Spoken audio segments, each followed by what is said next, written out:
You are capable of more than you dare to attempt. But your mind must be trained to believe it. The world will hand you fences, expect you to stay inside, but a commander does not ask for permission to advance. He creates his own path through bold vision, relentless will, and absolute clarity. You've accepted limitation as fact when it's only hesitation in disguise. That ends now. The war is not against the world, it is against the self-imposed boundaries that have ruled you. Too long. Subscribe to our channel if you're ready to master your mind, and tell us, where are you watching from? Listen carefully, for what I am about to tell you will change the trajectory of your life, if you have the courage to accept it. The greatest battle you will ever fight is not on any physical battlefield. It is in the dark corners of your own mind, where doubt lurks like an enemy scout, and fear masses its troops for an assault on your ambitions. I have commanded armies across Europe, conquered nations, and rewritten the maps of history. But before I ever raised a sword or issued a command, I had to win the first and most crucial victory, the complete domination of my own thoughts. You sit there now, wondering why you haven't achieved what you know you're capable of. You blame circumstances, timing, resources, other people. But I tell you this with the certainty of a commander who has studied every angle of battle. Your limits are not real. They are phantoms, projected by a mind that has been trained by society to accept boundaries. Think of your mind as a territory. Right now, it is occupied by foreign forces, the expectations of others, the scars of past failures, the whispers of self-doubt. These are not your natural allies. They are invaders that have set up camp in your consciousness, building walls where there should be roads of advancement. The first step in any successful campaign is to recognize your true enemy. Your enemy is not failure. Failure is merely intelligence gathered. Your enemy is not fear. Fear is merely energy uncontrolled. Your enemy is the acceptance of these mental boundaries as if they were physical laws. I will tell you what I told my soldiers before we crossed the Alps, a feat they believed impossible. I said, impossible is a word found only in the dictionary of fools. They laughed, they doubted, they whispered among themselves. But I knew something they had yet to learn. The human mind, when properly commanded, can turn the impossible into the inevitable. You must begin to see your thoughts as soldiers under your command. Every morning when you wake, you are the general of an army. Some thoughts will try to desert their post. Your job is to discipline them. Some will spread rumors of defeat. Your job is to silence them. Some will want to retreat to comfort. Your job is to push them forward. Let me give you your first tactical assignment. Tonight, when you are alone, take a piece of paper. Write down every limit you believe constrains you. Be ruthlessly honest. Now, next to each one, write, "This is not a law of nature. This is a law I have accepted." Feel the shift in power that comes with this recognition. The mind that accepts limits will find them everywhere. The mind that refuses them will break through every barrier. I have seen soldiers cross frozen mountains, outmatch superior forces, and endure conditions that should have broken them. The difference was never in their physical capabilities. It was in their absolute conviction that they would prevail. You must understand this fundamental truth. Your mind is not a democracy. It is an empire, and you are its emperor. Every thought that passes through it must be subject to your scrutiny and command. When a limiting thought appears, you do not negotiate with it. You identify it as an enemy agent and remove it from your territory. Perhaps you're thinking, "But Bonaparte, you don't understand my situation." I understand it perfectly. You are at war. Every day, every hour, every minute, you are fighting a battle between the person you have been conditioned to be and the person you are capable of becoming. The only question is, are you fighting to win, or have you already surrendered?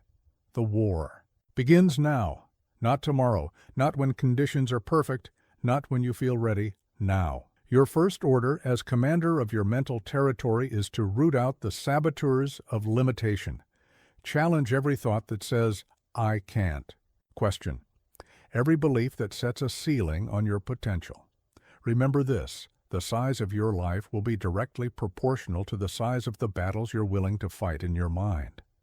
Small thinking creates small lives.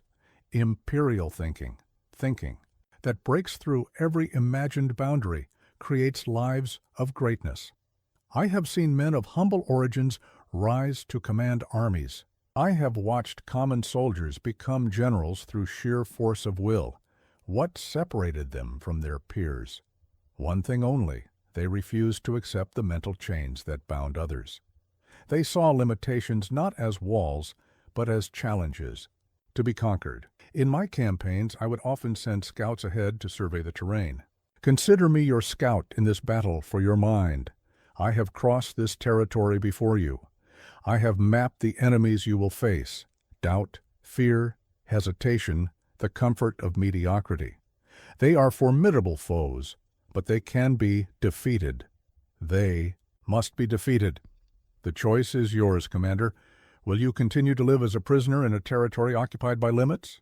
Or will you begin the revolution of thought that leads to liberation? The war for your future begins in your mind. And like every war, it can only be won by those who are willing to fight it. The time for contemplation is over. The time for action is now. From the moment I first set foot in military school, I knew one thing with absolute certainty. I would command armies, not hope to command them, not try to command them, would command them.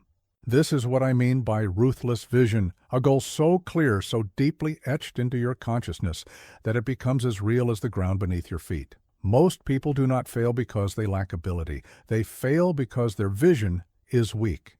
They create goals like beggars asking for scraps. I hope to. I would like to. I wish I could. This is not vision. This is surrender, dressed in the clothes of aspiration. Let me tell you what ruthless vision truly means. When I planned the invasion of Italy, I didn't just see it in my mind. I lived it before a single soldier marched. I walked through the campaigns in my thoughts, felt the weight of each decision, anticipated every obstacle. My officers didn't just hear my plans, they saw the victory in my eyes. The conviction in my voice made it real for them before it became real for the world. Your vision must possess this same quality of inevitability. When you speak of your goals, your voice should carry the certainty of someone describing not what might be, but what already is. This is not arrogance. It is the foundation of all great achievement. But here is where most fail. They create visions based on what they think is possible. This is backwards.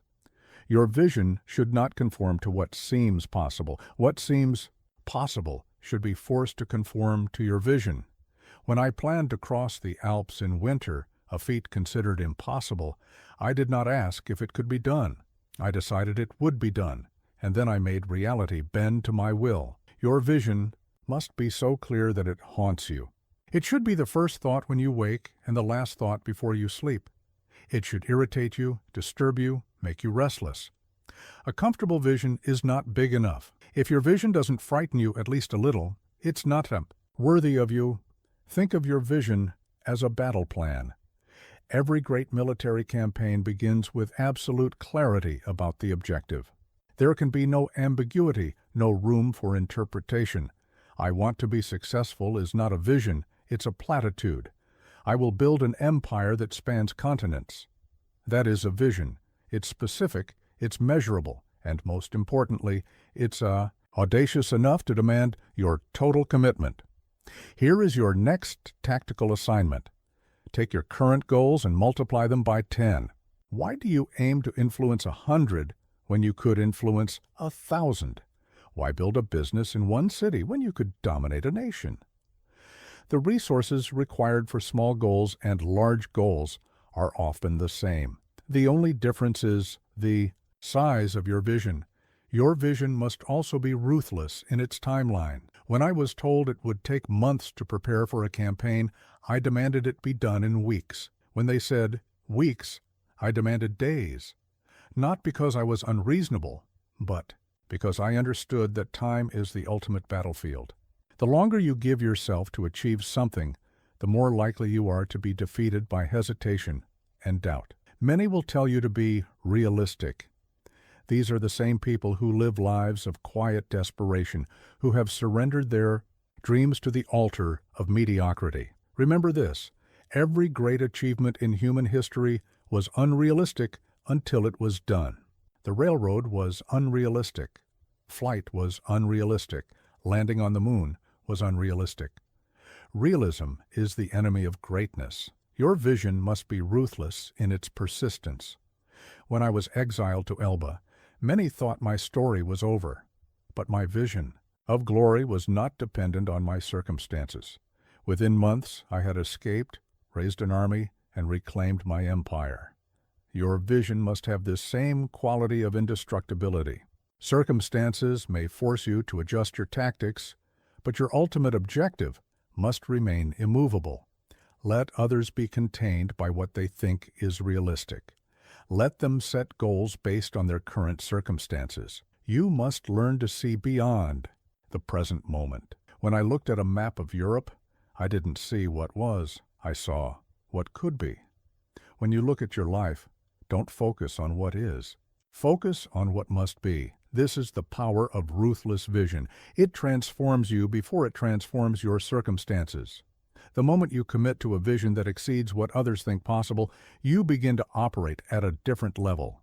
Your decisions become sharper. Your actions become more decisive. Your presence becomes more commanding. The world does not reward mild visions politely pursued. It bows only to visions so bold, so demanding, so ruthlessly pursued that they cannot be denied. Your vision must be like a great army, overwhelming in its force, precise in its objective, and utterly committed to victory. So I ask you now, what is your vision? Not what you think you can achieve, what you must achieve. What goal, if left unpursued, would haunt you until your dying day? That is your true vision, and once you have identified it, you must pursue it with the same ruthlessness with which I pursued the conquest of Europe. Remember, a weak vision will make you a slave to circumstances. A ruthless vision will make circumstances your slaves. Choose now which master you will serve. When I invaded Russia, I gave my army one choice: advance or perish. There was no path of retreat, no safe haven to flee to, no comfortable alternative. This was not cruelty. It was strategy. A man who knows he can retreat will retreat. A man who knows he must conquer or die will conquer. This is the principle you must now embrace. Total commitment demands the destruction of alternatives. As long as you maintain escape routes, your mind will seek them out in moments of difficulty. This is the fatal flaw in most people's pursuit of greatness. They keep too many bridges intact. Let me tell you about the moment that transformed me from an ordinary officer to the Emperor of France. It wasn't a great victory or a brilliant strategy. It was a decision. I burned my connections to my old life, abandoned the safety of my military position, and committed myself totally to my ambitions. I didn't just step forward. I made it impossible to step back. You sit there now, nodding in agreement. But I can see the backup plans you're nurturing. The comfortable job you keep just in case. The relationships you maintain as safety nets. The excuses you've prepared to explain potential failure. These are not safety nets. They are chains. They are the very things keeping you bound to mediocrity. Here is what most fail to understand. Half measures produce half results. When you leave yourself an escape route, you tell your subconscious mind that failure is acceptable. But when you burn the bridges behind you, your mind becomes laser-focused on finding solutions. There is a clarity that comes with knowing that retreat is impossible. I witnessed this transformation countless times on the battlefield. When my soldiers knew they could retreat, they fought with hesitation. But when retreat was impossible, when they were surrounded, when winter had blocked the mountain passes, they fought with a ferocity that amazed even me. The removal of options has a way of focusing the mind that nothing else can match. Now, I am not suggesting you act recklessly. Before I burned bridges, I always ensured my army was prepared for the campaign ahead. You, too, must prepare. But there comes a moment when preparation must end, and total commitment must begin. That moment is now. Your next tactical assignment is this: identify every backup plan, every escape route, every excuse you've prepared. Write them down. Now, one by one, systematically eliminate them. Cancel the backup job applications. End the half-hearted pursuits. Stop hedging your bets. Make it impossible to retreat into mediocrity. This process will terrify you. Good. Fear is the mind's recognition that there is no turning back.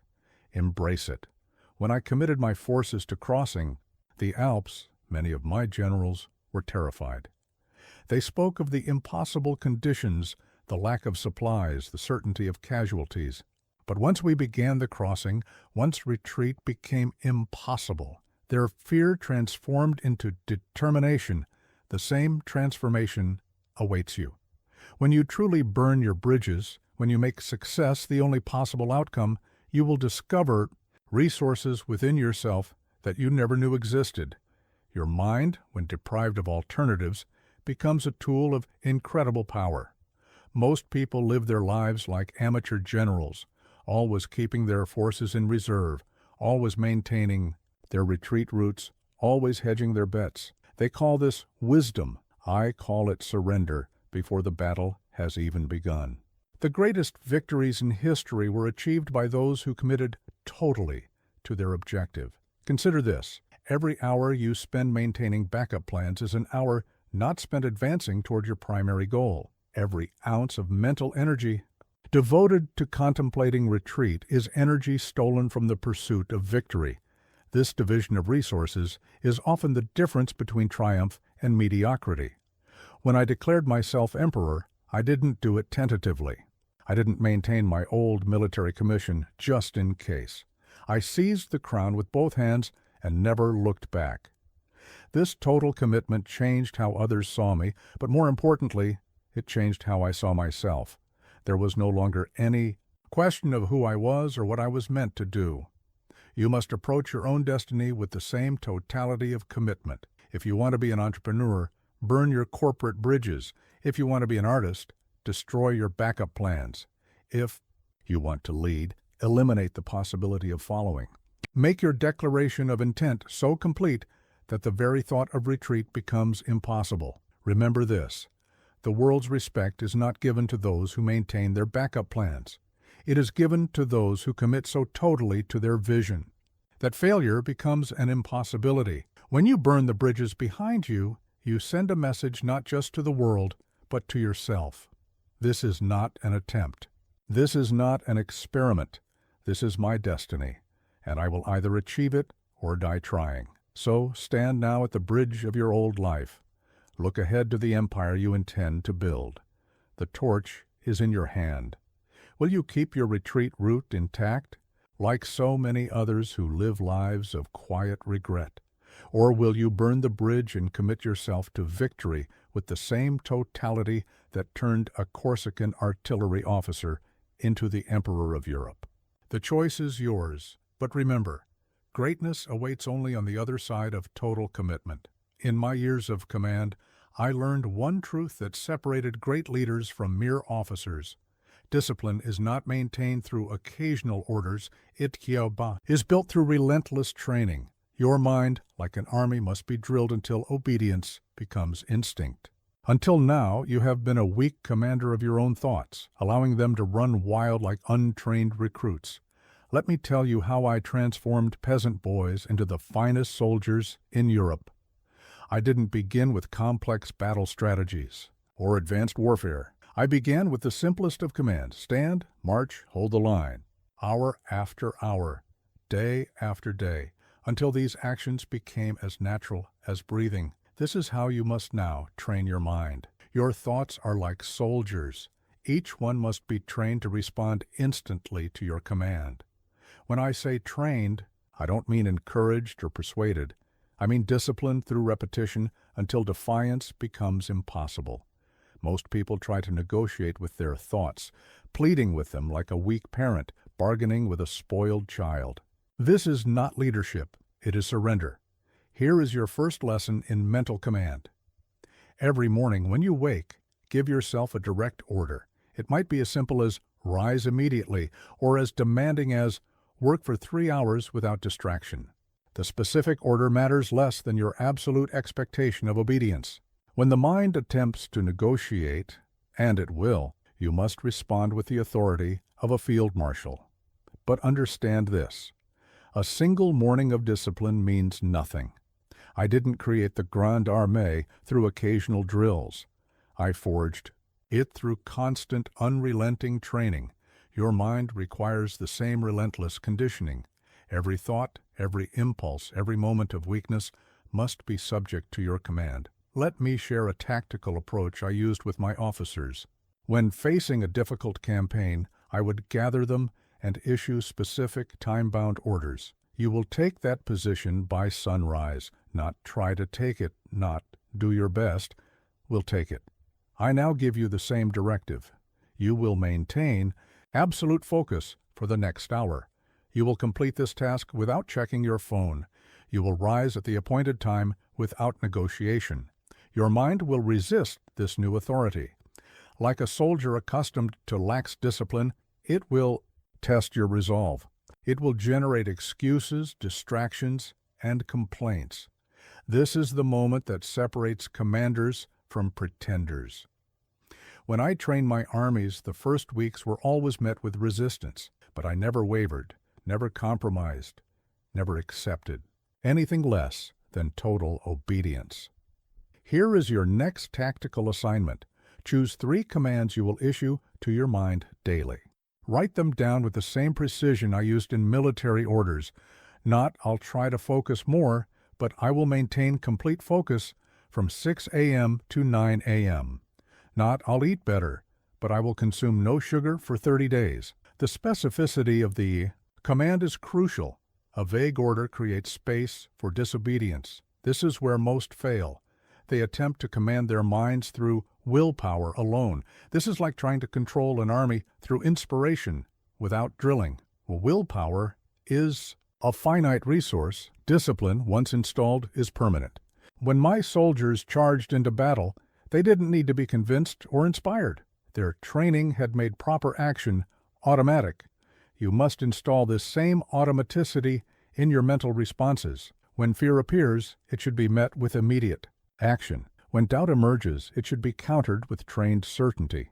When weakness suggests retreat, it should be answered with conditioned advance. This is not positive thinking. It is mental drill carried to the point of instinct. I will tell you something few understand about command. The authority of a leader is not in his rank or his uniform. It is in his absolute certainty that his orders will be obeyed. When I commanded, my officers saw in my eyes and heard in my voice that disobedience was impossible. You must develop this same unshakable expectation of mental obedience. The process is simple, but it demands absolute consistency. Every morning, issue your commands. Every evening, review their execution. Any failure of obedience must be met with immediate correction. Not through self-criticism, a general does not waste time berating his troops, but through renewed drilling and heightened expectations. Consider how I trained my artillery units. Every movement, every calculation, every response had to be perfect. Not occasionally perfect, always perfect. Your mental discipline must reach this same standard. When you decide to focus, it must be complete focus. When you command yourself to act, the action must be immediate. Anything less is not discipline. It is dabbling. Remember this: a mind that obeys you is worth more than an army of 1,000,000 men. With it, you can accomplish anything. Without it, even the greatest opportunities will slip through your fingers. I conquered nations not just through strategy and force, but through the absolute discipline of my own mind. Every campaign was won in my thoughts before it was won on the battlefield. So I ask you, are you ready to establish this level of command over your mind? Are you prepared to drill your thoughts with the same relentlessness with which I drilled my armies? The choice is yours. But remember, a mind that does not obey its commander will eventually surrender to the command of others. Let me tell you about the winter of 1796 when my army faced starvation in the Alps. The cold bit through our uniforms. Supplies dwindled to nothing, and death stalked our camps like a hungry wolf. Most commanders would have seen this as proof of defeat. I saw it as fuel for victory. This distinction between using pain as proof of limitation and using it as fuel for advancement is what separates conquerors from the conquered. You sit there now, carrying your own wounds, the rejection that still stings, the failure that haunts your confidence, the setback that makes you question everything. But you have fundamentally misunderstood the nature of pain. Pain is not a wall, it is a weapon, waiting to be picked up and wielded. When I was mocked for my Corsican accent at military school, I didn't accept it as proof of my inadequacy. I transformed every sneer into a reason to study harder, to excel beyond all others, to prove that origin means nothing compared to ambition. The very things meant to break you can become the foundation of your strength if you have the wisdom to use them correctly. Here is what most never grasp. Pain is inevitable, but suffering is a choice. When my armies faced defeat at Marengo, the pain was real, casualties mounted, morale plummeted, victory seemed impossible. But I didn't choose to suffer. I chose to use that pain, that desperate situation, to fuel one of the most dramatic reversals in military history. By evening, defeat had transformed into victory. Your next tactical assignment is this. List every disadvantage you believe holds you back. Poor background, limited education, past failures. Now, beside each one, write precisely how you will transform it into an advantage. The poor background becomes hunger that the privileged can't match. The limited education becomes a reason to outwork every credential holder in your path. The past failure becomes a lesson that others have yet to learn. This is not positive thinking. This is strategic conversion of energy. When I was imprisoned as a young officer, I didn't waste time bemoaning my fate. I used those hours of confinement to study military strategy, to plan future campaigns, to forge my mind into a weapon that would later conquer Europe. Your current pain must be converted with the same ruthless efficiency. Most people seek to avoid pain, to cushion themselves from hardship. This is the strategy of fools. Every great achievement in history was built on a foundation of transformed pain. Do you think my soldiers conquered Europe through comfort? It was their ability to transform hardship into hardened resolve that made them unstoppable. You must understand this fundamental truth. Pain is the chisel that fate uses to sculpt great destinies. When I faced exile to Elba, many thought it was the end of my story. They didn't understand that isolation, humiliation, and loss are often the forge in which greatness is hammered into its final form. I returned stronger, more determined, more focused than ever. Here is how you begin this transformation. Stop asking, "Why is this happening to me?" and start asking, "How can I use this?" When I lost my first battles, I didn't waste time in self-pity. I analyzed every defeat, extracted every lesson, and converted that knowledge into future victories. Your setbacks must be mined with the same ruthless efficiency. The world respects only those who have been tested by fire and emerged stronger. When I look at my greatest commanders, they were not men who had avoided hardship. They were men who had been forged by it. Your pain, your struggles, your moments of doubt, these are not your weaknesses. They are your raw materials. Consider this. Every time you face resistance, you have two choices. You can see it as proof that you should retreat, or you can use it as evidence that you're pushing against boundaries that need to be broken. When my armies faced the impossible crossing of the Alps, the resistance of nature itself became our reason to succeed. The greater the opposition, the greater the glory in overcoming it. You must develop this same relationship with adversity. When the task seems impossible, when your strength fails, when doubt clouds your mind, these are not signals to surrender. They are opportunities to prove that your will is stronger than any circumstance. Pain is not your enemy. Weakness in the face of pain is. Let others be broken by their hardships. Let them use their struggles as excuses for mediocrity. You must learn to feed your ambition with the very things that would destroy a lesser person's resolve. Every criticism becomes fuel for improvement. Every setback becomes a setup for a comeback. Every moment of pain becomes proof of your capacity to endure. Remember this. History remembers those who transformed their pain into power, not those who were destroyed by it. When they spoke of my victories, few understood that each triumph was built on a foundation of converted hardship. The glory they saw was merely the final product of transformed pain. So I ask you now, will you continue to use your pain as proof of your limitations, or will you begin the imperial practice of converting every hardship into fuel for conquest? The pain will come either way. The only choice is whether it will break you or forge you into something greater than you are now. When I took command of the army of Italy, the old generals sneered. Too young, they said. Too inexperienced. They believed time was a prison that could contain ambition. I proved them wrong by conquering Italy in a campaign that rewrote military history. Now you sit there letting the same illusion of timing shackle your potential. Too old to start, too late to change. These are not truths. They are surrenders wearing the mask of wisdom. Let me tell you about Marshal Ney, who didn't touch a sword until he was 28. By 40, he was the most feared cavalry commander in Europe. Or Murat, a stable boy who became king of Naples. Time bows to action, not the other way around. The universe cares nothing for your calendar, your age, or your excuses about timing. You've constructed elaborate theories about why your moment has passed. The market is saturated. Others have too much of a head start. I should have begun years ago. I hear in these words the same hesitation that paralyzed my opponents while I was conquering Europe. They too had theories about timing, theories I shattered with the thunder of action. Here is what most fail to understand. There is no such thing as too late in the empire of the will.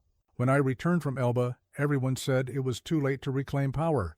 Within 3 weeks, I was emperor again. Time is not your master unless you surrender to it. Every great achievement in history was done by someone who ignored the clock. Your next tactical assignment: write down every excuse you've made about timing. Too old to learn programming, too late to start a business, too far behind to catch up. Now, beside each one, write the name of someone who achieved the same goal at an age or time that conventional wisdom said was impossible. Let their victory be proof of your excuse's weakness. This illusion of too late is merely fear dressed in the robes of rationality. When I planned the invasion of Egypt, my advisors said the timing was wrong. The season was wrong. The political climate was wrong. But I understood something they didn't. The perfect moment is a myth that keeps small minds small. Consider this. Every moment you spend believing it's too late is a moment handed to your competitors.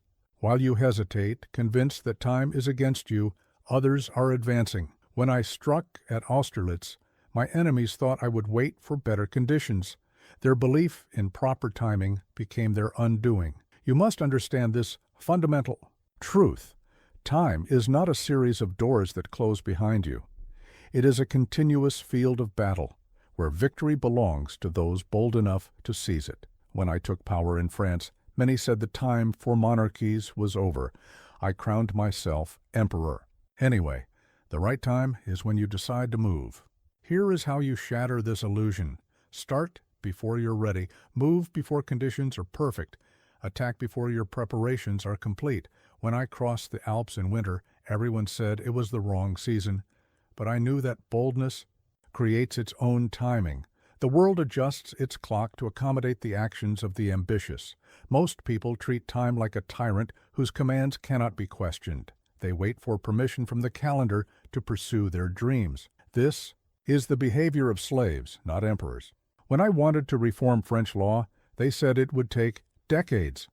I completed the civil code in 4 years. Time compresses itself to accommodate unwavering will. Your age? A number, your experience. It begins the moment you decide to begin. Your timing? It becomes perfect the instant you take action. When I promoted generals, I looked not at their years of service, but at their capacity for action. Some of my finest commanders were deemed too young by traditional standards. They proved tradition wrong through victory. Let others wait for the perfect moment. Let them believe in the myth of too late. While they hesitate, you must advance.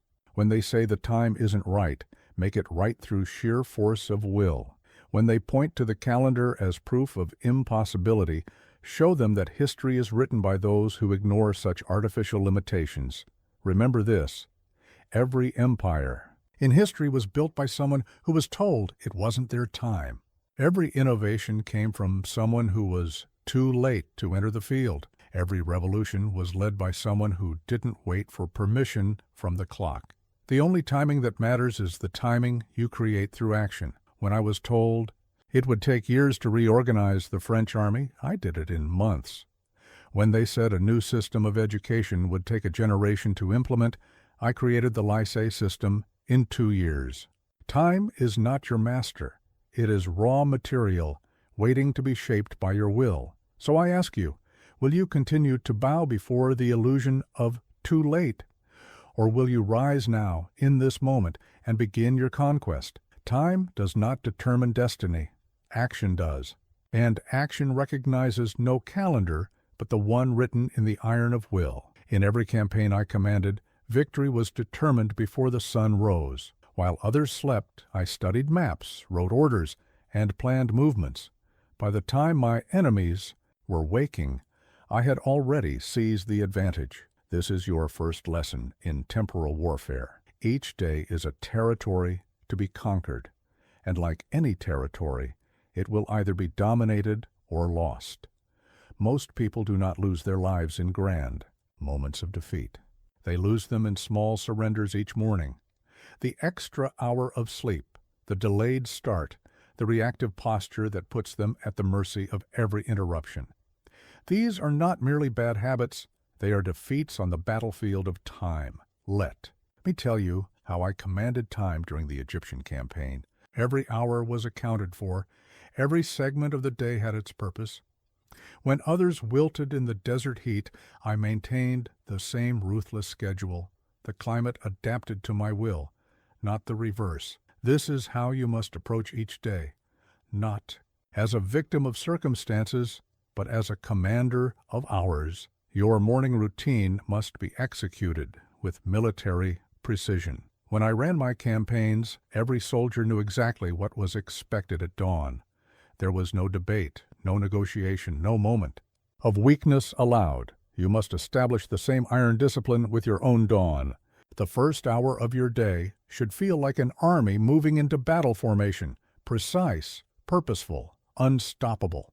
Here is your next tactical assignment. Design your day as I designed my battles. Map every hour, assign every minute its purpose. But understand, this is not mere scheduling. This is a war plan. Each block of time must be defended as fiercely as a strategic position. When distractions attack, when weakness suggests surrender, you must hold your ground with a commander's resolve. Most fail here because they treat time like a democracy where every desire gets a vote. Your day is not a democracy. It is an empire, and you are its emperor. When I reorganized France, I didn't ask for consensus on how to use each hour.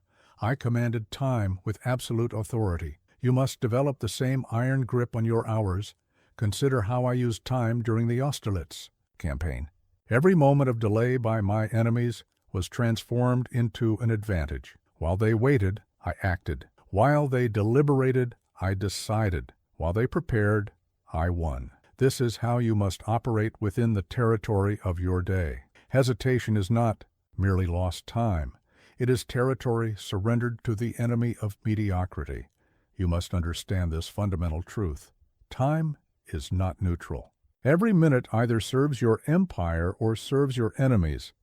When I worked 18 hours a day as first consul, rebuilding France's institutions, I wasn't merely being productive. I was waging war against decay, against disorder, against the entropy that destroys all great achievements. Here is how you begin. Wake before the world demands your attention. In these precious hours before dawn, you will find the silence needed for strategic thinking. When I planned the coup that would make me first consul, it was in these quiet hours that the clearest strategies emerged. Your mind, like an army, moves best when the territory is clear of civilian traffic.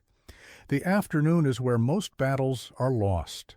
As energy wanes, as distractions multiply, the weak commander surrenders his troops to chaos.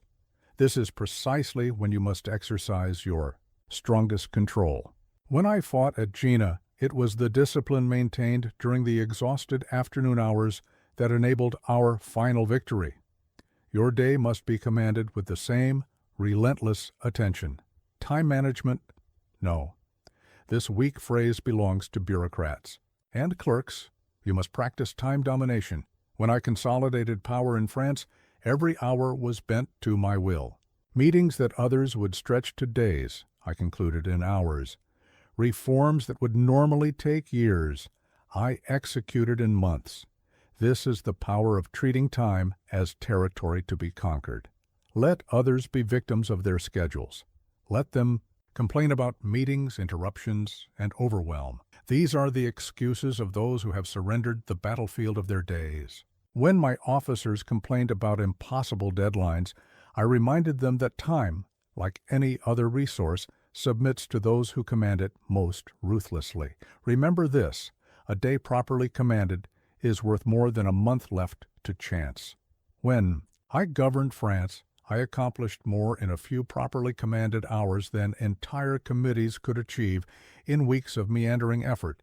Your time must be governed with this same imperial efficiency. So I ask you, will you continue to live each day as a servant of time? Or will you rise to command your hours with the same authority with which I commanded armies? The territory of today lies before you, waiting to be conquered. But like any territory, it will submit only to those who approach it with a commander's resolve. At Ulm, I didn't just defeat an army, I defeated their capacity to decide. While Austrian generals held councils, debated options, and waited for perfect conditions, I had already outmaneuvered their entire force.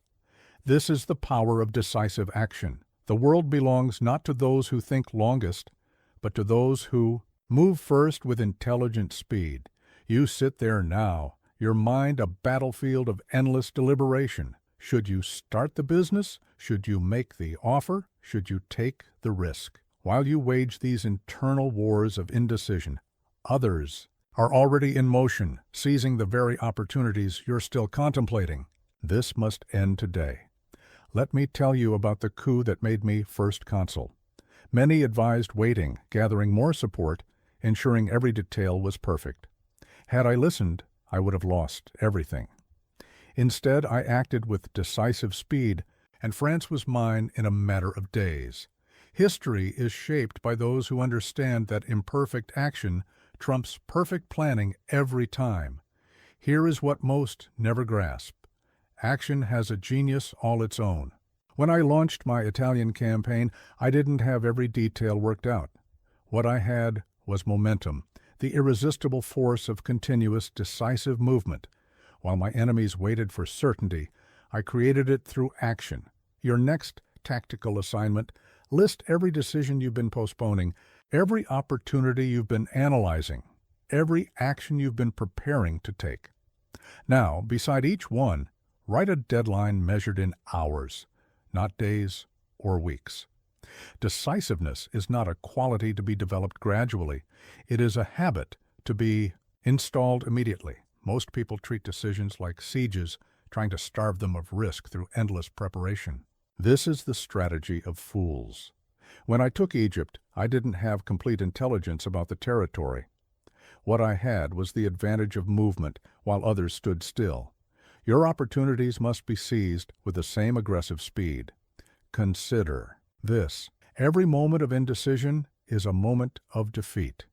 When I fought at Austerlitz, I saw opportunities and seized them instantly. There was no committee, no focus group, no endless analysis. This is how you must operate in your own campaigns.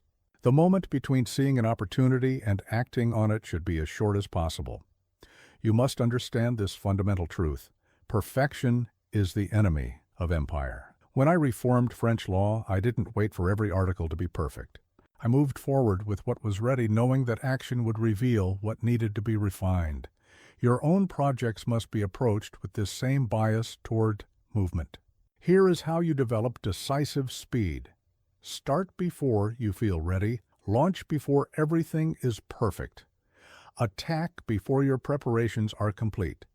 When I entered Moscow, many thought I was unprepared for the campaign ahead, but I understood something they didn't.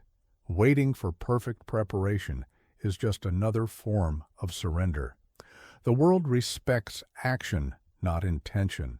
When I hear people say, "I'm planning to," "I'm getting ready to," "I'm about to," I hear the language of defeat.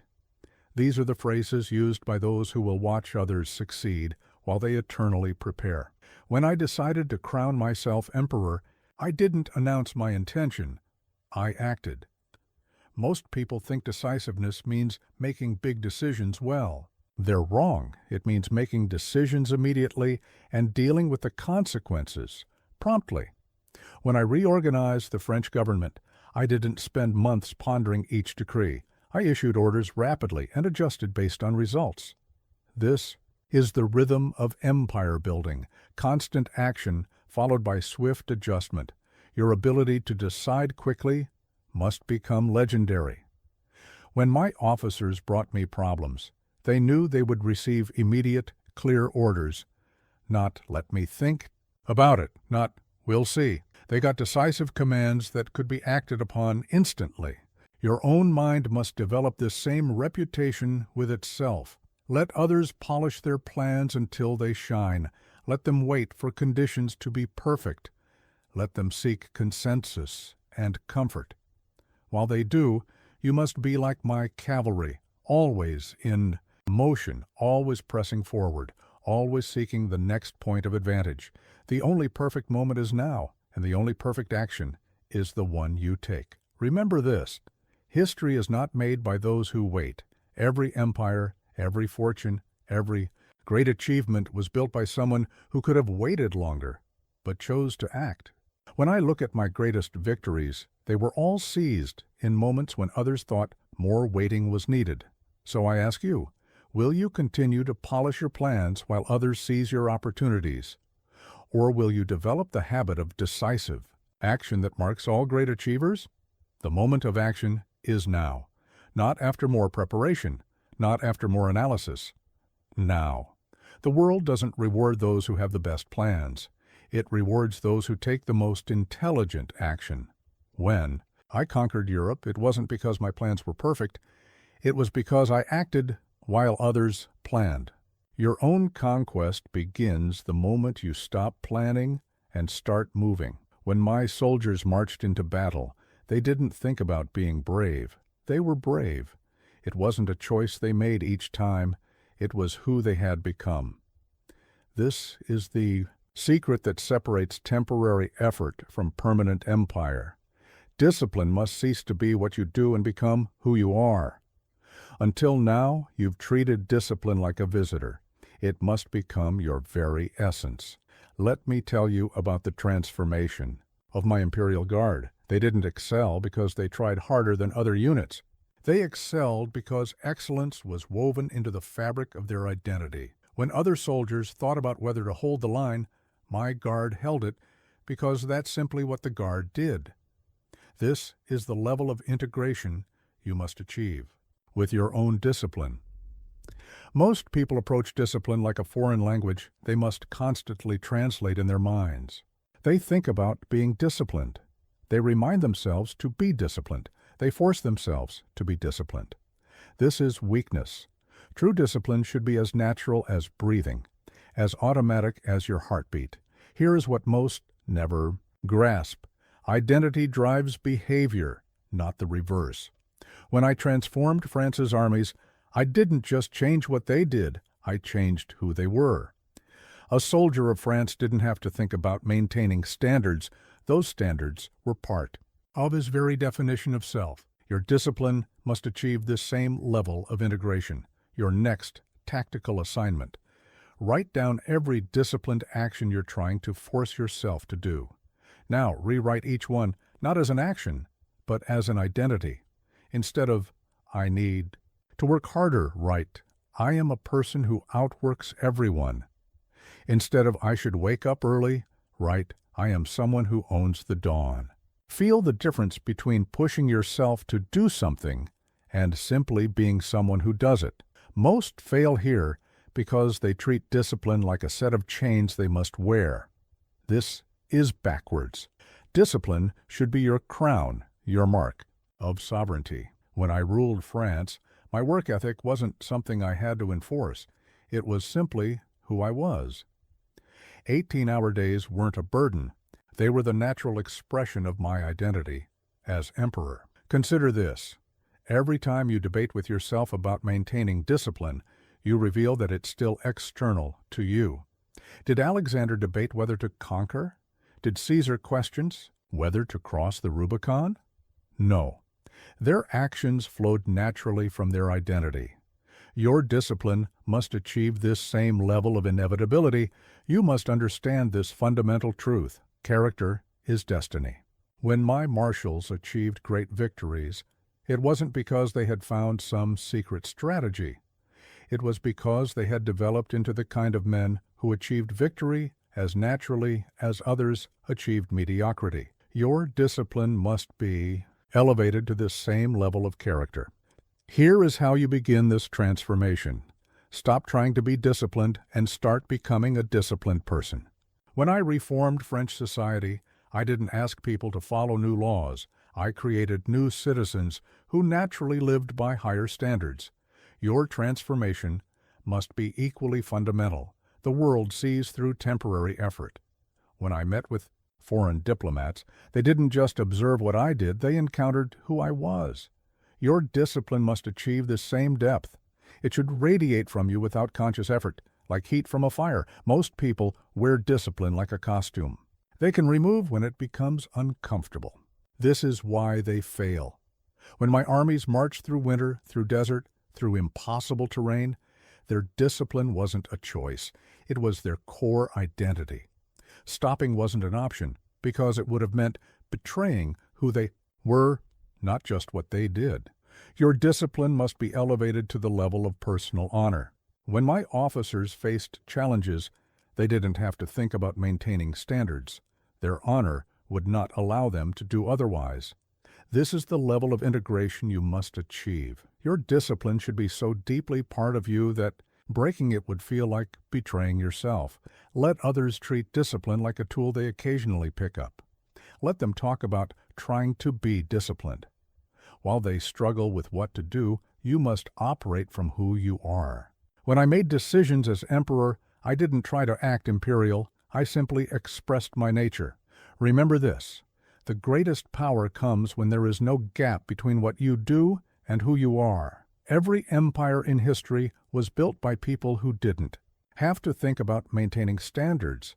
They simply couldn't imagine living any other way. So I ask you, will you continue to wear discipline like an uncomfortable uniform? Or will you begin the deeper transformation that turns it into your very identity? The choice is not what you will do. It is who you will become. The world doesn't respect those who occasionally display discipline.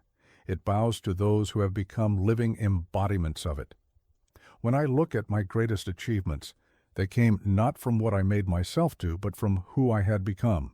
Your own greatness awaits this same transformation. When I found my armies growing soft in Paris, I marched them into the Alps, not because the Alps needed conquering, but because comfort was beginning to conquer my men. You see, comfort is not neutral. It is an enemy agent, slowly undermining your capacity for greatness. Right now, it is working within you, dissolving your strength, one luxury at a time. Let me tell you about the fall of Venice. That once great empire didn't collapse from external attack. It rotted from within, its citizens so pampered by luxury that they lost the vigor that built their empire. This is the first law of power. Comfort is not your friend, it is a poison. Dressed as medicine, a prison disguised as paradise. Most people spend their lives seeking comfort, not realizing they're choosing their own decay. When I lived in my first military quarters, I slept on a hard cot and worked at a simple desk. Not because I couldn't afford better, but because I understood that luxury is the first step toward weakness. Your surroundings shape your character, and comfortable surroundings shape soft characters. Here is what most never grasp. Strength requires resistance. When I trained my artillery units, I didn't make their tasks easier. I made them harder. Extra weight in their packs, longer marches, stricter standards. This wasn't cruelty. It was strategic hardening. Your life must be approached with this same tactical understanding of comfort's weakening effect. Your next tactical assignment: identify every comfort that's softening your edge. The too soft bed that makes rising early a struggle, the excessive entertainment that dulls your mind, the convenient foods that weaken your body. Now, systematically eliminate them, not because you can't enjoy them, but because they're preventing you from becoming who you must be. Most fail here because they see comfort as a reward for success. This is backwards. Comfort is not a reward. It is a strategic weakness that prevents further success. When I became first consul of France, I maintained the same sparse lifestyle that marked my military days, not from humility, but from tactical necessity. Consider this: every great achievement in history was forged in conditions that most would consider uncomfortable. Do you think I conquered Europe from a cushioned throne? No. I planned campaigns from battlefield tents, made decisions in the saddle, lived with the same hardships as my lowest soldier. This wasn't deprivation, it was strategic strength. You must understand this fundamental truth. Comfort is the enemy of greatness. When my armies grew comfortable in occupied territories, their fighting edge dulled. The same principle applies to your mind, your body, your spirit. Every comfort you embrace is a blade being slowly dulled. Here is how you begin this transformation. Start with your morning routine. If your bed is too comfortable, replace it. If your room is too warm, make it cooler. If your morning coffee is a crutch, eliminate it. Small discomforts build resistance. Large achievements require massive resistance. The world belongs to those who can endure what others can't. When I chose generals, I looked for men who could sleep on stones and eat whatever was available. Not because these skills were needed daily, but because this capacity for discomfort indicated a character suited for greatness. Most people structure their lives to minimize discomfort. This is why most people remain mediocre. When I reorganized France's military academies, I increased the hardships, not because I enjoyed causing difficulty, but because I understood that comfort is the breeding ground of weakness. Your capacity for discomfort must become legendary. When my officers complained about conditions, I would sleep in worse conditions. When they spoke of difficulties, I would take on greater challenges. This wasn't showmanship. It was leadership through the embrace of necessary hardship. Let others chase comfort. Let them soften themselves with luxury. Let them avoid all difficulty and seek only ease. While they do, you must be like my old guard, thriving in conditions that would break others, finding strength in circumstances that would defeat the weak. Remember this: the most dangerous comfort is not physical, it's mental. The belief that you've learned enough, achieved enough, become enough. This is the comfort that kills empires. When I fell from power, it wasn't the English or the Russians who defeated me. It was my own comfort with past achievements. So I ask you, will you continue to let comfort be the assassin of your potential? Or will you begin the systematic elimination of every softness that stands between you and greatness? The choice is not between comfort and discomfort.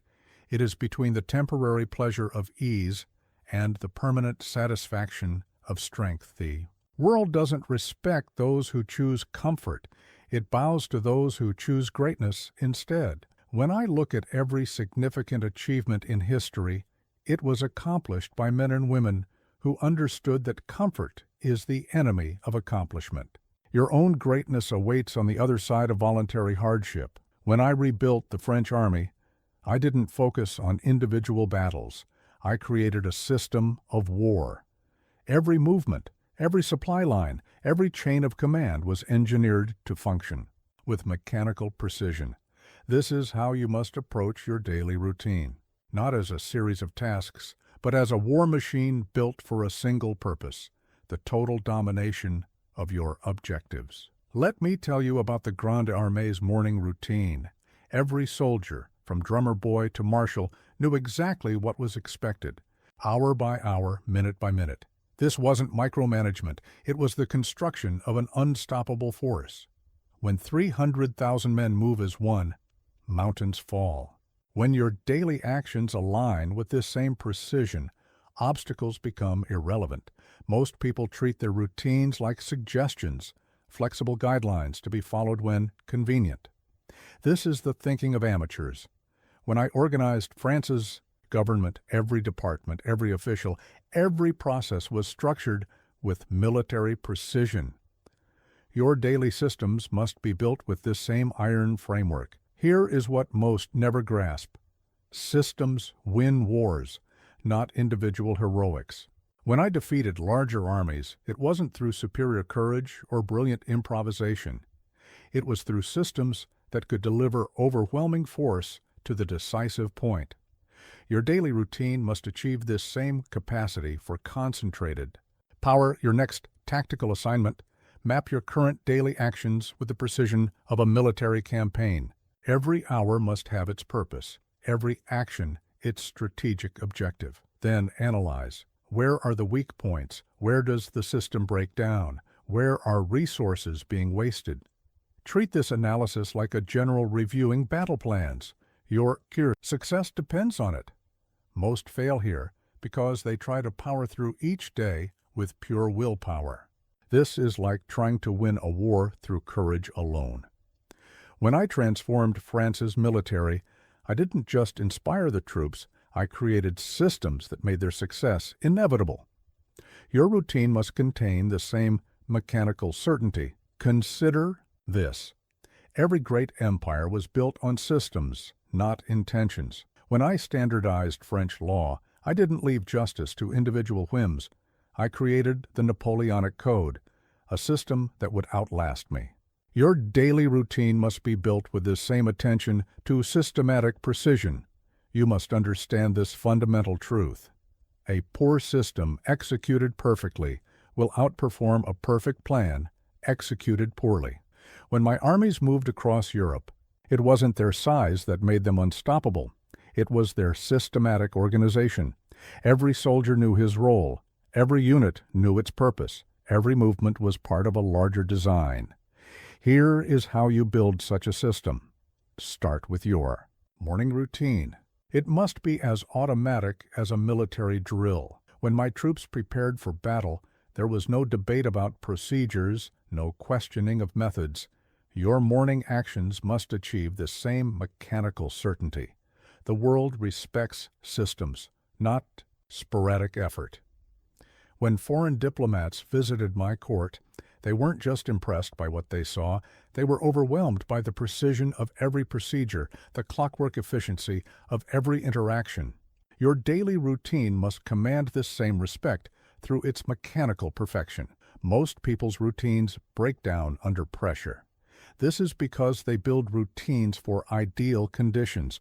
When I designed military systems, I built them to function in chaos, in confusion, in the fog of war. Your daily systems must be equally robust, able to deliver results regardless of circumstances. Your routine must become famous for its precision. When my officers received orders, they knew exactly what to expect, exactly what was required, exactly how to execute. This wasn't just organization. It was the elimination of uncertainty. Your daily systems must achieve the same level of predictable power. Let others improvise their way through life. Let them rely on motivation and mood. Let them wonder each morning what they should do next. While they hesitate, your system will be already in motion, producing results with mechanical certainty. Remember this: the greatest power comes from systems that don't depend on your presence to function. When I was away on campaigns, France continued to operate because I had built systems, not just given orders. Your routine must achieve this same autonomy, running perfectly even when your motivation is low. So I ask you, will you continue to approach each day like a novice general, relying on inspiration and effort? Or will you begin building systems with the precision of a military machine? The choice is not between working hard and working smart. It is between having a routine that serves you and being a servant to chaos. The world doesn't bow to effort. It bows to results. And results come from systems, not intentions.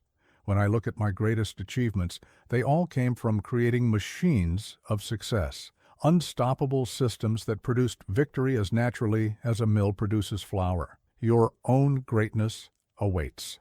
The construction of equally powerful routines. When my generals presented me with two paths to Vienna, I chose the one through the Alps. Not because it was the logical choice, it was madness by any conventional standard. I chose it precisely because it was harder. The difficult path, you see, is not an obstacle to greatness. It is the path to greatness. Your instinct to avoid hardship is the very thing keeping you from power. Let me tell you about the Battle of Lodi. My soldiers faced a heavily fortified bridge defended by Austrian artillery. The easy option was to find another crossing. Instead, I ordered a frontal assault across that bridge, not despite its difficulty, but because of it. The victory there earned me the nickname the Little Corporal and the undying loyalty of my men. This is what most never understand. The hard path doesn't just lead to victory, it transforms those who dare to take it. Most people organize their lives around the avoidance of difficulty. They seek shortcuts, life hacks, easier ways. This is the strategy of the mediocre. When I reformed France's education system, I didn't make it easier. I made it more demanding, not from cruelty, but from the understanding that greatness emerges only from challenge. Here is what most never grasp. The easy path creates easy people. When I selected officers for promotion, I didn't look for those who had served in comfortable posts. I sought those who had faced the impossible and pushed through anyway. Your own development must follow this same principle, actively seeking out what others avoid. Your next tactical assignment. List every challenge you've been avoiding, every difficult conversation, every demanding project, every skill that intimidates you. Now, systematically move these items to the top of your priority list, not despite their difficulty, but because of it. The hard path is your ally, not your enemy. Most fail here because they see difficulty as something to be eliminated. This is backwards. When I trained my Imperial Guard, I deliberately made their drills harder than actual combat. Why? Because difficulty is the forge that creates excellence. Your relationship with challenge must be transformed from avoidance to embrace. Consider this: every significant achievement in history came from choosing the harder path. Do you think the pyramids were built by people seeking comfort? Do you think Rome was built by those who chose the easy way? When I built my empire, every significant victory came from doing what others considered too difficult to attempt. You must understand this fundamental truth. The easy path is a trap. It promises comfort, but delivers mediocrity. When I planned the Egyptian campaign, everyone said it was too difficult, too risky, too ambitious. They were right, and that's precisely why it had to be done. Your own path must be chosen with this same deliberate embrace of difficulty. Here is how you begin this transformation. Start with your daily choices. When faced with two options, deliberately choose the harder one. Take the stairs instead of the elevator. Choose the more demanding project. Engage in the difficult conversation. These are not merely choices. They are declarations of who you intend to become. The world respects those who choose the hard path. When my soldiers saw me sleeping on the ground, eating their rations, sharing their hardships, they would walk through fire for me, not because I ordered them to, but because I had earned the right to ask it of them. Your own authority over yourself and others must be earned through the same deliberate embrace of difficulty. Most people's relationship with difficulty is backwards. They see it as something to be endured when necessary. This is weakness. When I planned campaigns, I actively sought out challenges that would test and strengthen my armies. Your own growth must be approached with this same intentional pursuit of difficulty. Your capacity for choosing the hard path must become instinctive. When my officers brought me plans, they knew I would always choose the more ambitious option, not from recklessness, but from the understanding that the difficult path is the path to greatness. Your own decisions must carry this same bias toward a challenge. Let others seek comfort. Let them choose the easy path. Let them avoid everything that makes them uncomfortable. While they weaken themselves through avoidance, you must be like my old guard, actively seeking out challenges that would break lesser individuals. Remember this: the easy path leads to crowded places. Everyone can walk it, so everyone does. But the heights of power and achievement are reached only by those who deliberately choose difficulty as their companion. When I look at every significant achievement in my campaigns, it came from choosing what others avoided. So I ask you, will you continue to organize your life around the avoidance of difficulty? Or will you begin to see challenge as your greatest ally? The choice is not between easy and hard. It is between mediocrity and greatness. The world doesn't celebrate those who chose the easy path. It remembers those who dared to do what others considered too difficult. When I forged my empire, every decisive victory came from embracing what others feared. Your own legend awaits on the other side of deliberate difficulty. At Austerlitz, as I watched the enemy march into my trap, I felt a surge of triumph. But I did not let this emotion rule me. I channeled it, used it, made it serve my strategic purposes. You see, emotions are like the weapons in your arsenal. They must be controlled, directed, mastered. Right now, your emotions control you. This is equivalent to a soldier being commanded by his own sword. Let me tell you about the morning I crowned myself emperor. Inside, I felt a storm of emotions, triumph, vindication, even traces of fear. But those who watched saw only imperial calm. This wasn't suppression of emotion. It was mastery of it. Your emotions must be turned from wild horses into trained cavalry, from chaotic forces into strategic assets. Most people are slaves to their emotional weather. They feel angry, so they act angry. They feel afraid, so they retreat.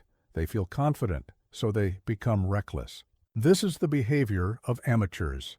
When I negotiated with other monarchs, my emotions were not reactions. They were tactical choices designed to achieve specific objectives. Here is what most never grasp. Emotions are not commands to be obeyed, but intelligence to be analyzed. When I felt fear before a battle, I didn't try to suppress it. I listened to what it was telling me about potential weaknesses in my strategy. Your emotions must be transformed from masters into advisors. Your next tactical assignment: create an emotional intelligence report. Document every strong emotion you feel for 1 week. But instead of acting on these emotions, analyze them like a general studying field reports. What triggers them? What strategic advantages or disadvantages do they create? What happens when you direct them rather than being directed by them? Most fail here because they think emotional mastery means becoming cold, becoming unfeeling. This is not mastery. It is surrender of a different kind. When I inspired my troops before battle, I used emotion deliberately, strategically. My passion was real, but it was controlled, directed, purposeful. Your emotions must achieve this. Same level of disciplined power. Consider this. Every great leader in history was not someone who lacked strong emotions, but someone who had mastered them.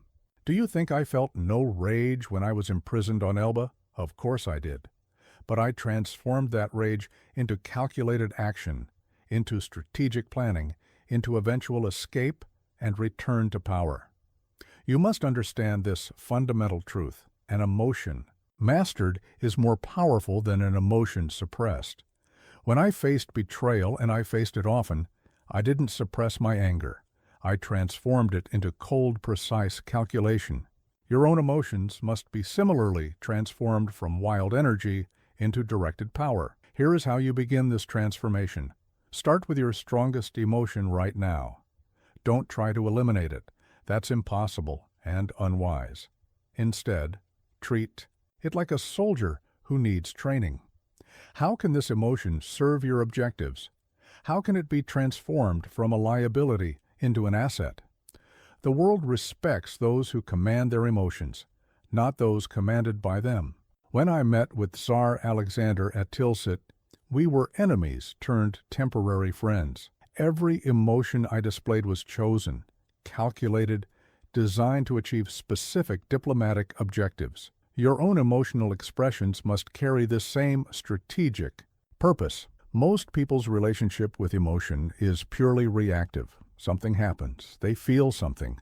They act on that feeling. This is the emotional equivalent of firing blindly in battle.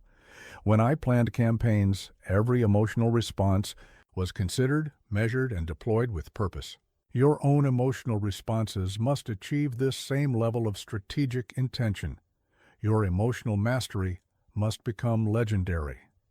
When my marshals faced crisis, they knew they would find me calm, focused, in complete command of myself, not because I felt no fear or doubt, but because I had mastered the art of turning these emotions into tactical advantages. Your own emotional control must command this same respect. Let others be ruled by their feelings. Let them act on emotional impulse. Let them surrender control to their momentary passions. While they exhaust themselves with emotional reactivity, you must be like my Imperial Guard, using emotion as fuel for action while never being consumed by it. Remember this: the strongest emotion, undirected, is weaker than the mildest emotion, properly deployed. When I lost my first love, Josephine, I felt devastation, but I transformed that pain into focused energy that served France's interests. Your own emotional experiences must be similarly transformed from potential destruction into practical power. So I ask you, will you continue to serve your emotions like a common soldier serving a mercurial commander? Or will you begin the imperial practice of turning every emotion, even the painful ones, into strategic advantage? The choice is not between feeling and not feeling. It is between being mastered and becoming the master. The world doesn't respect those who are controlled by their emotions. It bows to those who have learned to turn their emotional forces into empire-building power. When I look at my greatest achievements, they all came from emotional mastery, not emotional surrender. Your own greatness awaits this same transformation of feeling into force. When I decided to crown myself emperor, the gasps of shock echoed through Notre Dame Cathedral. The Pope himself stood bewildered as I took the crown from his hands and placed it on my own head. You see, I understood something that you must now grasp. Power does not ask for permission. Achievement does not wait for approval. Every moment you spend seeking validation is a moment spent surrendering your empire to the opinions of others. Let me tell you about my rise to power. The old nobility sneered at my common birth, my Corsican accent, my unconventional methods. Had I sought their approval, I would have remained a mere artillery officer. Instead, I made their approval irrelevant through the sheer force of my achievements. This is your first lesson in power. The need for validation is a chain that keeps you bound to mediocrity. Most people organize their lives around the pursuit of approval. They choose careers their parents will praise, pursue goals their peers will admire, live lives designed to collect the nodding approval of others. This is not ambition, it is slavery. When I reorganized France, I didn't poll the aristocracy for their opinion. I implemented what needed to be done and let results silence the critics. Here's what most never grasp. Every great achievement in history was met first with disapproval. When I proposed my strategies to the military establishment, they called them reckless, impossible, contrary to all accepted wisdom. Had I listened, had I sought their approval, the map of Europe would look very different today. Your next tactical assignment, list every decision you're currently postponing because of concern for others' opinions. Every bold move you're afraid to make because it might invite criticism. Every dream you're diluting to make it more acceptable to others. Now imagine I have given you a direct order to execute these decisions within the next 24 hours. Feel the liberation in acting without seeking permission. Most fail here because they've never experienced the pure power of self-authorized action. They're addicted to the temporary pleasure of approval, not realizing it's a poison that weakens their capacity for greatness. When I implemented the continental system, half of Europe protested. Their disapproval meant nothing compared to the strategic necessity of the action. Consider this: every moment spent seeking approval is a moment wasted. When I planned the Egyptian campaign, my superiors thought it madness. Had I sought consensus, had I waited for approval, a crucial opportunity would have been lost. Your own opportunities are dying while you wait for others to validate your decisions. You must understand this fundamental truth. The need for approval is not humility, it is ego in disguise. When I promoted generals based on merit rather than nobility, the aristocracy was outraged. Their approval would have meant I was one of them. Their disapproval meant I was doing something revolutionary. Here is how you begin this liberation. Start with small acts of self-authorized power. Make decisions without consulting others. Take actions without explaining them. State opinions without softening them. These are not acts of rebellion. They are acts of sovereignty. Every great leader must learn to bear the weight of disapproval as easily as they wear their uniform. The world respects those who approve of themselves. When I negotiated with other monarchs, I didn't seek their acceptance, I assumed it. This wasn't arrogance. It was a fundamental understanding that power doesn't ask for permission. Your own authority must come from within, not from the nodding heads of others. Most people's need for approval runs so deep they don't even recognize it. They think they're making choices when they're really seeking validation. When I created the Napoleonic Code, I didn't ask if people were ready for such sweeping changes. I knew that great achievements don't wait for public approval. Your independence from approval must become absolute. When my officers disagreed with my strategies, I didn't waste time convincing them. I issued orders and expected compliance, not because I didn't value their input, but because I understood that leadership cannot be a democracy of opinions. Let others chase approval. Let them shape their lives around collecting validation. Let them wait for permission to become who they could be. While they waste their power seeking consensus, you must be like my Imperial Guard, operating with complete independence from the opinions of spectators. Remember this: the most powerful person in any room is the one who needs the least validation from it. When I entered negotiations with other European powers, my strength came not from their recognition of my authority, but from my complete independence from their recognition. So I ask you, will you continue to trade your power for the temporary pleasure of approval? Or will you begin the imperial practice of self-authorized greatness? The choice is not between being liked and being disliked. It is between being powerful and being powerless. The world doesn't follow those who ask for permission. It follows those who are already in motion, those whose actions come from unshakable self-authorization. When I look at every significant achievement in history, it was accomplished by someone who dared to act without waiting for the approval of others. Your own greatness awaits this same liberation from the need for validation. During the retreat from Moscow, I witnessed something crucial about human nature. Half my army surrendered to despair, while others kept marching through impossible conditions. The difference wasn't in their circumstances.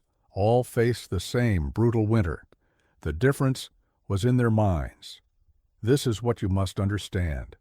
The capacity to continue when others quit is not a physical attribute, it is a mental fortress that must be built. Let me tell you about the siege of Toulon, my first major victory. For months, other officers had tried and failed to take the city. They all concluded it was impossible.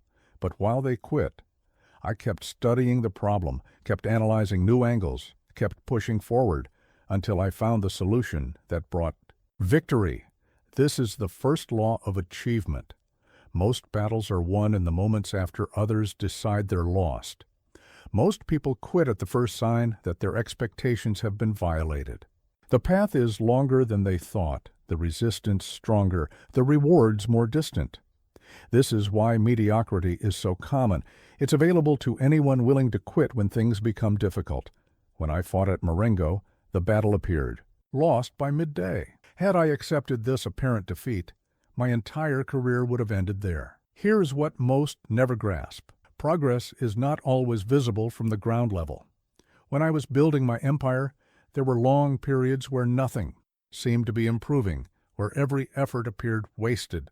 But beneath the surface, foundations were being laid, strengths were being built, victories were being prepared. Your next tactical assignment: identify 3 major goals you've abandoned in the past. Analyze the exact moment you decided to quit. Was it really impossibility you discovered, or merely fatigue you surrendered to? Now, choose one goal and re-engage with it, this time with the understanding that difficulty is not a signal to stop. It is a test of your imperial resolve. Most fail here because they mistake temporary setbacks for permanent defeats. When I lost battles, and I did lose battles, I never saw them as endpoints, only as data to be used in planning the next advance. Your setbacks must be viewed with this same strategic understanding. They are not signals to quit, but guidance for adjustment. Consider this: every significant achievement in history was created in the space after normal people would have quit. Do you think the pyramids were built by people who worked only when they felt motivated? Do you think Rome was constructed by those who quit when faced with setbacks? When I rebuilt France, the task seemed impossible. But impossibility is often just a mask, worn by achievements that require persistence. You must understand this fundamental truth. The ability to continue is more valuable than any other resource. When I chose generals, I looked not for men who had never failed, but for those who had continued after failure. Your capacity to persist must be developed with this same understanding, that it is your most vital strategic asset. Here is how. You begin this transformation. Start by finishing small things. Every task you complete, no matter how minor, is a battle won against the habit of quitting. When I trained my armies, we started with basic drills performed to completion. Your mind must be trained with this same attention to finished actions. The world respects those who remain in motion. When my enemies saw my armies continuing to advance despite losses, despite winter, despite impossible odds, it broke their resolve. Your persistence must command this same respect, becoming a force that others have to acknowledge and account for. Most people's relationship with persistence is immature. They continue until they encounter serious resistance, then look for reasons to quit. This is the strategy of the defeated. When I faced coalition after coalition against France, each seemingly more impossible to defeat than the last, I didn't seek excuses to surrender. I sought ways to continue the fight. Your capacity for continuation must become legendary. When my officers brought me problems, they knew I wouldn't accept "it can't be done" as an answer, not because I was unreasonable, but because I understood that impossible is often just a failure of persistence. Your own standards must reflect this same understanding. Let others quit when the path becomes difficult. Let them surrender when their expectations are violated. Let them retreat when success takes longer than they planned. While they make excuses, you must be like my old guard, continuing to advance, long after others would have accepted defeat. Remember this: the greatest power you possess is not your strength, your intelligence, or your skill. It is your ability to continue when others would quit. When I escaped from Elba, everyone thought my story was over. They didn't understand that continuation itself is a form of power. So I ask you, will you continue to quit when things become difficult? Or will you develop the imperial quality of persistence that turns ordinary soldiers into world-changing forces? The choice is not between success and failure. It is between stopping and continuing. The world doesn't reward those who quit when things become difficult. It bows to those who continue advancing regardless of conditions. When I look at my greatest achievements, they all came not from brilliance or luck, but from the simple, brutal commitment to continue when others would have quit. Your own greatness awaits this same relentless persistence. In my quarters before every major battle, I insisted on absolute solitude, not because I feared company, but because I understood that greatness is forged in isolation. You see, the crowd doesn't just fail to understand your vision, it actively dilutes it. Your need for connection, for understanding, for constant company is not just a weakness, it is actively sabotaging your path to power. Let me tell you about my early days at military school. While others sought friendship and acceptance, I spent countless hours alone studying warfare, strategy, mathematics. They mocked my solitude, called me antisocial, strange. But while they wasted time in idle chatter, I was building the foundation of an empire. This is your first lesson in power. The path to greatness is walked alone. Most people fear isolation. They surround themselves with constant noise, constant connection, constant validation. This is the behavior of the weak. When I planned the Italian campaign, I didn't seek consensus or company. I withdrew into solitude, where clarity lives and bold strategies are born. Your own greatest insights will come not in crowds, but in carefully protected solitude. Here is what most never grasp. Isolation is not a punishment. It is a privilege. When I was imprisoned on Elba, others saw it as defeat. I transformed it into an opportunity for deep strategic thinking, for planning my return. Your own moments of isolation must be approached with this same understanding. They are not empty spaces to be filled, but fertile ground for greatness to grow. Your next tactical assignment: create deliberate isolation. Turn off your phone for 3 hours. Sit in complete silence for 60 minutes. Work without interruption for half a day. Note how your mind rebels against this solitude. This resistance is proof of how badly you need it. The voices telling you to check your messages, to seek company, to stay connected. These are the voices of mediocrity, fighting against your rise to power. Most fail here because they've never experienced the pure clarity that comes from genuine isolation. They mistake loneliness for isolation, empty time for solitude. When I developed my military strategies, I didn't just happen to be alone. I deliberately created and defended my isolation. Your own strategic thinking requires this same fierce protection of your solitude. Consider this: every great insight in history came from minds that learned to stand apart. Do you think Archimedes had his revelation in a crowd? Do you think Newton developed his laws while entertaining guests? When I revolutionized warfare, it came from thoughts developed in protected isolation, not from committee meetings or social gatherings. You must understand this fundamental truth. The capacity to be alone is the capacity to be great. When I chose generals, I looked for men who could think independently, who didn't need constant counsel or consensus. Your own leadership of yourself and others must be built on this same foundation of self-sufficient solitude. Here is how. You begin this transformation. Start with small periods of deliberate isolation. Guard them as fiercely as I guarded my strategic maps. When others demand your time, your attention, your presence, learn to say no with the authority of an emperor. These are not moments being wasted. They are the foundation of your empire being built. The world respects those who can stand alone. When I negotiated with other monarchs, my power came not just from France's armies, but from my comfort with isolation.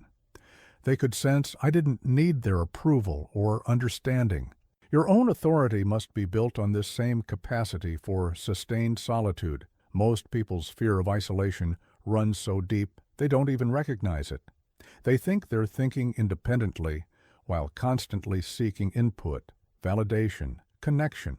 When I made my most crucial decisions, I didn't take polls or seek consensus. I withdrew into the clarity of isolation and emerged with imperial decisions. Your comfort with isolation must become legendary. When my officers brought me problems, they knew I would retreat into solitude to solve them, not because I didn't value their input, but because I understood that the deepest strategic thinking happens in isolation. Your own problem-solving must command this same respect. Let others cluster in their comfort zones. Let them seek constant connection. Let them dilute their power through endless consultation. While they chatter, you must be like my strategic retreats, periods of intense isolation that produced world-changing decisions. Remember this: the crowd has never produced greatness. Every empire, every innovation, every revolution began in the mind of someone who learned to stand apart. When I planned the reforms that transformed France, it wasn't through committees or consensus. It was through protected periods of strategic solitude. So I ask you, will you continue to dilute your power through constant connection? Or will you begin the imperial practice of strategic isolation? The choice is not between popularity and loneliness. It is between mediocrity and greatness. The world doesn't follow those who blend into the crowd. It follows those who have developed their vision in isolation and emerged with unshakable clarity. When I look at every significant achievement in history, it was conceived not in the noise of the crowd, but in the silence of protected solitude. Your own greatness awaits this same courage to stand apart. When they stripped me of my empire, exiled me to Elba, and declared my story finished, they discovered something crucial. You can take everything from a man except his inner fortress. While they celebrated my defeat, I was already planning my return. You see, true power isn't in circumstances, titles, or external victories. It's in building a spirit so formidable that the concept of defeat becomes meaningless. Let me tell you about the aftermath of my first defeats. Lesser commanders would have been broken, their confidence shattered, their resolve weakened. Instead, each setback hardened my inner core. This is what you must understand. A truly unbreakable spirit isn't born. It's forged through deliberate tempering, like a sword repeatedly thrust into fire and hammered into strength. Most people build their confidence on external foundations, their successes, their possessions, their status. This is why they shatter so easily. When I lost my entire army in Russia, others expected me to break. They didn't understand that my strength wasn't in my army. It was in an inner fortress I had spent decades building. Here is what most never grasp. External power without internal fortitude is like a magnificent palace built on sand. When I selected officers for my most crucial campaigns, I didn't choose those with the most impressive records. I chose those who had been tested by fire and emerged stronger. Your own spirit must be built with this same attention to internal architecture. Your next tactical assignment: identify every external source of strength you're currently relying on. Your position, your relationships, your achievements, write them all down. Now, imagine them all stripped away in an instant. What remains? That remaining core is what we must forge into something unbreakable. Begin by deliberately putting yourself in situations where these external supports aren't available. Most fail here because they try to build confidence through accumulation. more achievements, more validation, more external proof of their worth. This is building a house of cards. When I created my empire, each new victory was not a foundation of my strength. It was merely an expression of an internal power I had already built. Consider this: every great leader in history had to face moments when everything external was lost. Do you think Caesar's strength came from his legions? Do you think Alexander's power was in his army? When I faced coalition after coalition against France, my ultimate weapon wasn't my military, it was my unshakable inner certainty. You must understand this fundamental truth. The only unbeatable force is a spirit that refuses to know defeat. When I escaped from Elba, I returned to France with a tiny force. But I carried something more powerful than any army, an internal fortress that couldn't conceive of failure. Your own spirit must be built to this same level of impregnability. Here is how you begin this transformation. Start by deliberately seeking situations that test you. When I trained my generals, I didn't shelter them from difficulty. I thrust them into challenges that would either break them or forge them into something stronger. Your spirit must be tempered by the same intentional exposure to challenge. The world respects external power, but bows to internal strength.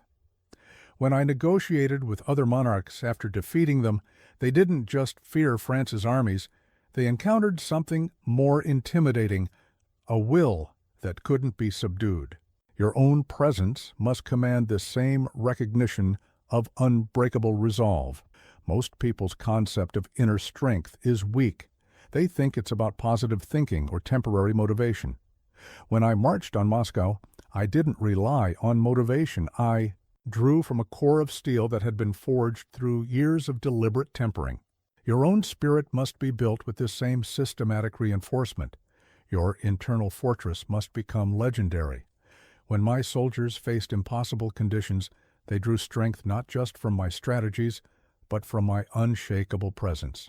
Not because I felt no doubt or fear, but because I had built something inside myself that was stronger than any emotion or circumstance. Let others build their confidence on shifting sands. Let them seek strength through external validation. Let them remain vulnerable to every shift of fortune. While they construct fragile towers of temporary power, you must be like my old guard, possessing a core of steel that no circumstance can break. Remember this: the ultimate power isn't in never falling, it's in becoming someone who cannot be broken by the fall. When I was finally defeated at Waterloo, my enemies discovered that even in defeat, I remained unbroken. This is the level of internal fortitude you must develop, a spirit so strong that victory and defeat become mere external circumstances. So I ask you, will you continue to build your power on external foundations that can be stripped away? Or will you begin the imperial practice of forging an internal fortress that no force can breach? The choice is not between success and failure. It is between fragility and unbreakable strength. The world doesn't ultimately submit to external force. It bows to internal power that cannot be broken. When I look at every lasting achievement in history, it was built not just through external action, but through unshakable inner fortitude. Your own greatness awaits this same development of absolute inner strength. We arrive now at the final and most crucial battle of your campaign, the war against the self that has held you captive for so long. When I transformed from a minor artillery officer into Emperor of Europe, the greatest obstacle wasn't the armies I faced or the kings I overthrew.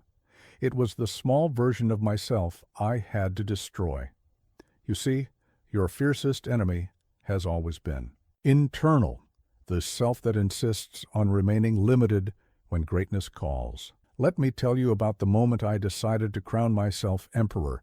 The audacity of it shocked Europe. A Corsican commoner claiming the crown of Charlemagne. But the real battle wasn't in the cathedral that day. It was in the months before, when I had to kill the part of myself that still thought like a subject rather than a sovereign. This is your final mission, to execute the small self that has been ruling your empire. Most people never confront this ultimate battle. They overthrow external obstacles, achieve modest successes, and stop there, still imprisoned by their own limited self-conception. When I created my empire, the hardest war wasn't against other nations. It was against the constant internal voice saying, "This is too much. This is beyond you. This is not who you are." Here is what most never grasp. Your current identity is not your true identity. It is merely a comfortable prison you've accepted. When I transformed France's army from a disorganized force into the Grande Armée, the physical changes were simple compared to the psychological revolution required. Your own transformation demands this same fundamental reimagining of who you are. Your final tactical assignment: write down every belief about yourself that has become a law. I'm not the type of person who, I could never, that's not who I am. Now understand, these are not truths. They are chains you've accepted, limits you've internalized, prisoners you've become comfortable being. Today we break them all. Most fail here because they try to improve themselves while maintaining their fundamental identity. This is like trying to create an empire while thinking like a peasant. When I rebuilt France, I didn't just change its systems, I changed its very conception of what it could be. Your transformation requires this same radical reimagining. Consider this. Every great achievement in history required someone to break their own identity first. Do you think I could have conquered Europe while maintaining the mindset of a minor artillery officer? Do you think France could have become an empire while thinking like a broken kingdom? The external revolution follows the internal one. You must understand this fundamental truth. The final limit is not in your circumstances, it is in your self-conception. When I planned campaigns that others called impossible, the real battle wasn't against odds or enemies. It was against the part of myself that still thought in traditional military terms. Your own greatest war is against your accepted limitations. Here is how you win this final battle. Start by declaring war on every I am statement you've accepted. When I transformed from General Bonaparte to Emperor Napoleon, it required systematically destroying every internal barrier, every inherited limitation, every accepted boundary. Your own transformation demands this same systematic execution of old identities. The world adjusts itself to your level of self-conception. When I walked into rooms as emperor, reality itself seemed to bend around my absolute certainty in who I had become. Your own world will reorganize itself around whatever identity you fully embody. But first, you must break the old one completely. Most people's attempt at transformation is superficial. They try to add new abilities without fundamentally changing who they are. When I created my empire, I didn't just learn new skills. I systematically destroyed the old self that was too small to contain my destiny. Your own revolution must be equally thorough. Your self-conception must become imperial. When I made decisions as emperor, they came from a completely different identity than my decisions as a general, not because I had more power, but because I had become someone else entirely. Your own choices must emerge from this same level of transformed identity. Let others remain imprisoned by their accepted selves. Let them talk about becoming better versions of who they are. Let them make minor improvements to their comfortable cages. While they adjust their chains, you must be like my empire, constantly breaking old forms to create new realities. Remember this: the ultimate revolution is not external, it is internal. When I transformed Europe, it was merely the outer expression of an internal transformation that had already occurred. Your own empire will only be as large as the self you dare to become. So I ask you now, in this final moment of truth, will you continue to live as the limited self you've accepted? Or will you begin the ultimate campaign, the complete destruction of every internal limit, every accepted boundary, every comfortable cage you've called identity? The world doesn't submit to those who remain within their limits. It bows to those who dare to break every internal boundary. When I look back at my rise from obscurity to empire, the greatest victory wasn't over other armies. It was over the limited self I had to destroy. This is where your true conquest begins. Everything before this was preparation, the external. Battles, the strategic lessons, the tactical victories, all of it was leading to this final war, the war against the self that stands between you and greatness. The time has come. The small self must die so the imperial self can rise. Your greatest enemy awaits your attack. Your truest victory beckons. The final battle begins now. Advance without mercy, attack without hesitation. Victory demands nothing less than the complete destruction of your former limits. The emperor within you is ready to rise. The only question is, are you ready to kill everything you've been to become everything you could be? The crown of your own empire awaits. Seize it.